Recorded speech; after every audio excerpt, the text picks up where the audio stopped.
Assalamualaikum warahmatullahi wabarakatuh. Video ini dibuat untuk memenuhi tugas besar perilaku organisasi. Pada video ini saya akan menjelaskan mengenai struktur organisasi Google dan pengaruhnya terhadap kesuksesan perusahaan.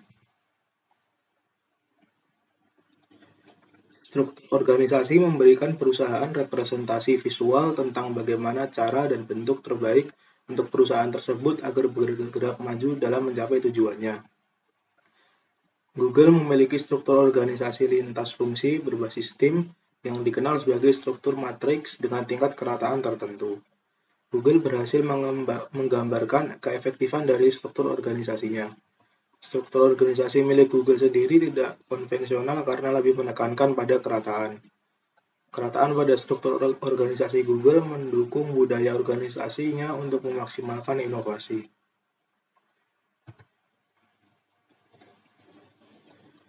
Berdasarkan latar belakang, dapat dirumuskan masalah sebagai berikut. Yang pertama adalah seperti apa struktur organisasi Google saat ini, lalu bagaimana pengaruh struktur organisasi Google terhadap kesuksesan perusahaan hingga seperti saat ini, lalu yang terakhir adalah apa yang perlu diperbaiki dari struktur organisasi Google.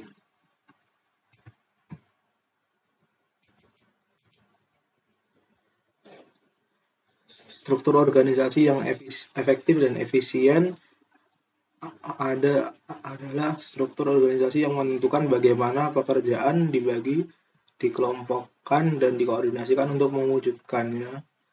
Untuk mewujudkannya terdapat 7 elemen utama yang berguna untuk mendesain struktur organisasi.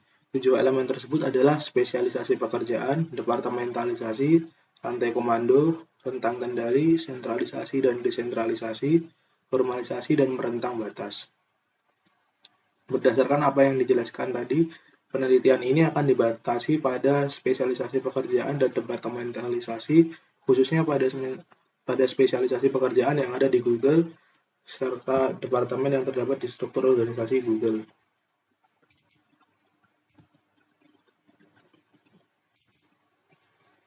Sebelum memasuki pembahasan, akan lebih baik jika kita memahami terlebih dahulu istilah-istilah yang akan dijadikan landasan teori pada penelitian ini.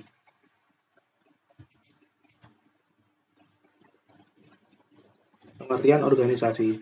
Organisasi adalah sebuah wadah untuk sekumpulan orang yang bekerja sama secara rasional serta sistematis, yang terpimpin dan terkendali untuk mencapai tujuan tertentu dengan memanfaatkan sumber daya yang ada di dalamnya. Para ahli memiliki beberapa pendapat mengenai pengertian organisasi.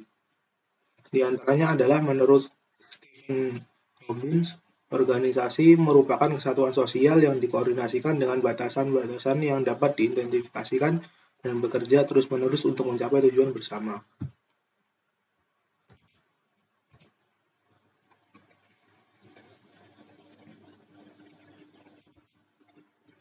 Fungsi utama organisasi.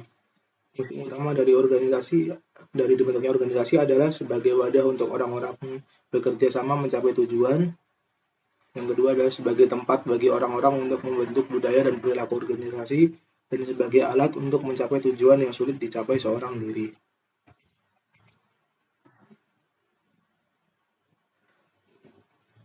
Tujuan dibentuknya organisasi adalah yang pertama meningkatkan kemandirian serta kemampuan dari sumber daya manusia yang dimiliki. Yang kedua sebagai tempat berkumpulnya individu yang memang menginginkan jabatan, mendapatkan penghargaan serta pembagian kerja yang luas. Yang ketiga adalah wadah untuk memiliki pengawasan dan kekuasaan. Yang keempat membantu setiap individu di dalamnya untuk dapat meningkatkan pergaulan dan memanfaatkan waktu luang dengan lebih optimal dan bermanfaat. Yang kelima, membantu mencari keuntungan bersama-sama dengan kerjasama yang sudah terbagi dengan baik. Yang keenam, membantu untuk pengelolaan lingkungan bersama-sama.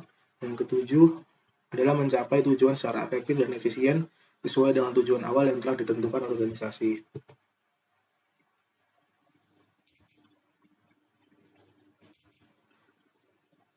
Pengertian struktur organisasi. Struktur organisasi adalah sistem yang menguraikan bagaimana kegiatan-kegiatan tertentu diarahkan untuk mencapai tujuan suatu organisasi.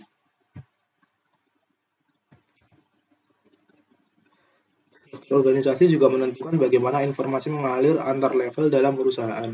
Singkatnya, struktur organisasi menetapkan bagaimana peran dan pekerjaan dibagi, dikelompokkan, dan dikoordinasikan secara resmi. Memiliki struktur organisasi yang baik memungkinkan perusahaan untuk tetap efisien dan terfokus pada tujuan awal.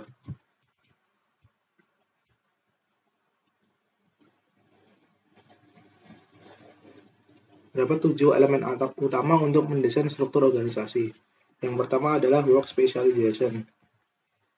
Work specialization atau spesialisasi pekerjaan menggambarkan sejauh mana kegiatan dalam organisasi dibagi menjadi beberapa pekerjaan yang berbeda.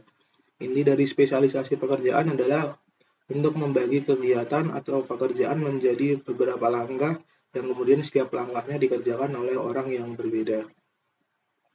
Elemen yang kedua adalah departmentalization. Departementalisasi adalah bagaimana beberapa pekerjaan yang sudah dibagi melalui spesialisasi pekerjaan untuk dikelompokkan agar mudah dikoordinasikan. Nah, yang ketiga adalah chain of command. Chain of command adalah garis otoritas yang membentang dari puncak organisasi hingga eselon terendah dan tidak terputus yang menjelaskan siapa harus melapor kepada siapa. Lalu yang keempat adalah span of control.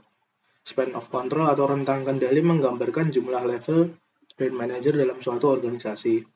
Semakin luas atau besar rentangnya, maka semakin sedikit levelnya dan semakin banyak karyawan di setiap levelnya. Dan sebaliknya, semakin sempit rentangnya, maka semakin banyak levelnya dan semakin sedikit karyawan di setiap levelnya. Lalu yang kelima adalah centralization dan decentralization. Sentralisasi merujuk pada sejauh mana pengambilan keputusan terfokus pada satu titik dalam organisasi. Dalam organisasi tersentralisasi, manajer teratas membuat semua keputusan, sementara manajer tingkat bawah hanya melaksanakan arahan mereka. Sedangkan dalam organisasi terdesentralisasi, pengambilan keputusan diserahkan kepada manajer yang paling dekat dengan tindakan atau kelompok kerja. Lalu yang keenam adalah formalisasi. Formalisasi adalah bagaimana merumuskan dan menstandarisasi pekerjaan sehingga pekerjaan tersebut memiliki deskripsi yang jelas sesuai dengan aturan organisasi serta prosedur yang jelas yang mencakup proses kerja sehingga dapat memberikan hasil yang konsisten dan seragam. Lalu yang ketujuh dari elemen utama tersebut adalah merentang batas atau boundary spanning. Merentang batas terjadi ketika individu membentuk hubungan dengan orang-orang di luar kelompok yang ditugaskan secara formal.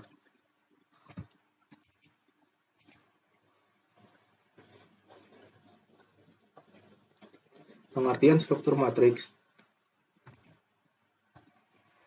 Matriks merupakan gabungan dari struktur basis fungsional dan produk.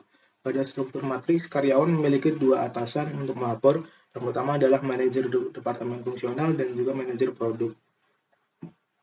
Kelebihan struktur matriks adalah memfasilitasi koordinasi ketika organisasi memiliki banyak aktivitas kompleks dan saling bergantung serta informasi mengalir lebih cepat.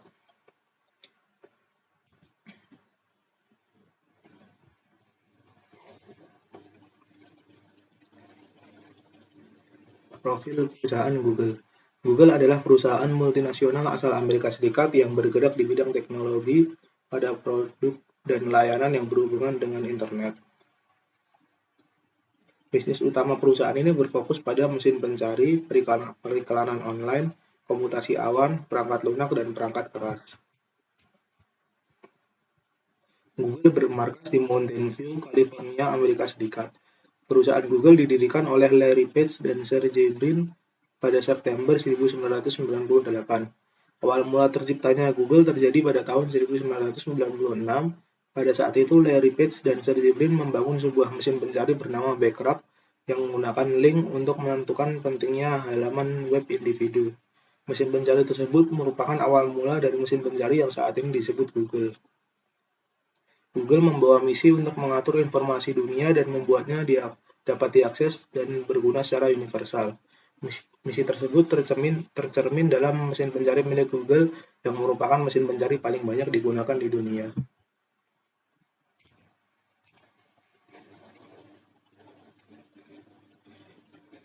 Google memiliki struktur organisasi matriks dengan tingkat kerataan tertentu. Struktur organisasi tersebut memiliki beberapa karakteristik, diantaranya adalah struktur fungsional. Yang pertama adalah struktur fungsional. Google memiliki kelompok fungsional dalam struktur organisasinya untuk memastikan pekerjaan sesuai dengan tujuan dan memiliki target spesifik. Dan ini juga membantu karyawan untuk mengasah lebih tajam keahlian mereka. Lalu ada struktur divisional. Google memiliki beberapa divisi yang bertanggung jawab atas masing-masing produk. Divisi produk ini memungkinkan pengembangan produk lebih inovatif dan keunggulan yang lebih kompetitif. Lalu yang terakhir ada struktur datar.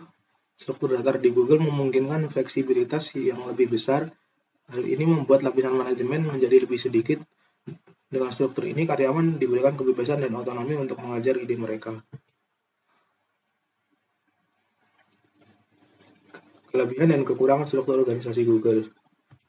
Kelebihan dari struktur organisasi Google adalah yang pertama, meningkatkan produktivitas. Struktur organisasi Google memiliki departemen fungsional yang terpisah untuk berbagai pekerjaan. Dengan menempatkan karyawan sesuai dengan bidang minatnya, karyawan tersebut akan menjadi lebih produktif. Yang kedua adalah komunikasi yang efektif. Menggabungkan kemudahan komunikasi yang datang dari struktur organisasi datar, Google mendorong karyawan untuk berkomunikasi satu sama lain. Hal ini menanamkan lingkungan semi formal dan memungkinkan pengambilan keputusan yang lebih baik. Ketangguhan Google juga karena memiliki komunikasi terbuka di dalam organisasi mereka, hal ini menimbulkan pemahaman antara karyawan dengan atasan mereka.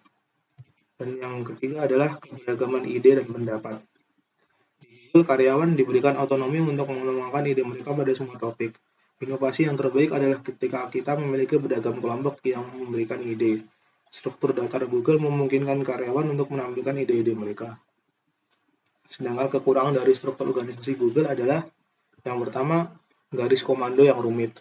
Karena seorang karyawan dapat melapor ke banyak atasan, ini akan menyebabkan kebingungan dan kesulitan dalam mendefinisikan peran manajerial yang jelas. Yang kedua adalah kurangnya peluang pertumbuhan.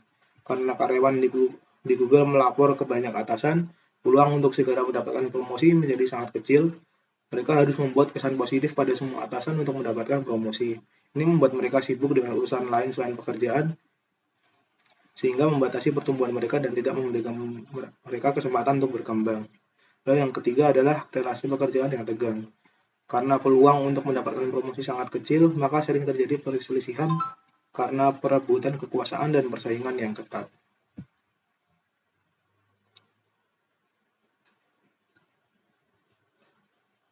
Pengaruh struktur organisasi terhadap kesuksesan Google. Terdapat beberapa elemen di struktur organisasi Google yang menjadi kunci kesuksesan perusahaan. Yang pertama adalah hierarki yang relatif datar. Hierarki yang datar ini menekankan pada otonomi karyawan dan desentralisasi, sehingga memungkinkan karyawan untuk berinovasi langsung dengan produk yang menjadi tanggung jawabnya. Lalu elemen berikutnya adalah penekanan pada kerja tim dan kolaborasi. Penekanan pada kerja tim dan kolaborasi ini mendukung budaya kerjasama dan berbagi ide sehingga meningkatkan inovasi dan kreativitas karyawan. Lalu yang ketiga adalah menarik talenta terbaik. Terus dengan struktur organisasi ini, Google memiliki reputasi yang kuat sebagai tempat yang bagus untuk bekerja. Hal ini karena struktur dan budaya organisasinya yang unik. Selain itu, Google juga menyediakan fasilitas yang dapat memudahkan karyawan untuk bekerja. Terlepas dari keunggulan yang telah disebutkan tadi, struktur organisasi Google memiliki celah kekurangan yang dapat diperbaiki, terutama dalam hal fleksibilitas. Berikut ini adalah solusi untuk memperbaiki kekurangan yang terdapat di struktur organisasi Google. Yang pertama adalah menyeimbangkan tingkat fleksibilitas kelompok berbasis produk melalui kebijakan dan penyesuaian struktur perusahaan. Lalu yang kedua adalah menentukan dan menetapkan peran masing-masing baik atasan maupun karyawan sejak awal. Dan menentukan peran maka prioritas antar manajer menjadi jelas. Lalu yang ketiga adalah untuk mengatasi masalah kurangnya peluang pertumbuhan, maka manajemen Google harus memberikan penilaian secara objektif kepada karyawan tanpa pandang bulu.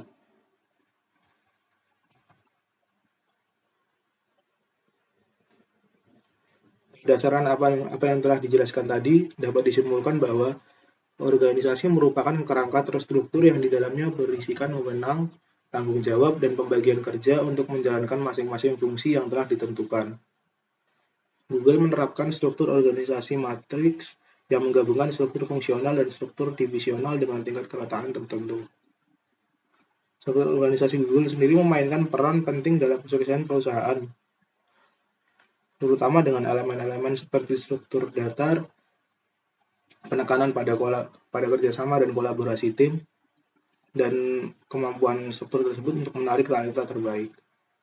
Saran yang dapat diberikan adalah struktur organisasi sebagai salah satu bagian paling vital dari organisasi, maka kita perlu memperhatikan dalam mendesainnya. Hal yang harus diperhatikan untuk mendesain struktur organisasi adalah 7 elemen utama dari struktur organisasi. Dengan memperhatikan elemen-elemen tersebut, struktur organisasi yang kita desain dapat dengan detail menentukan dan menjelaskan peran dan pekerjaan masing-masing individu di organisasi. Sekian dari saya, bila ada kesalahan mohon dimaafkan. Terima kasih.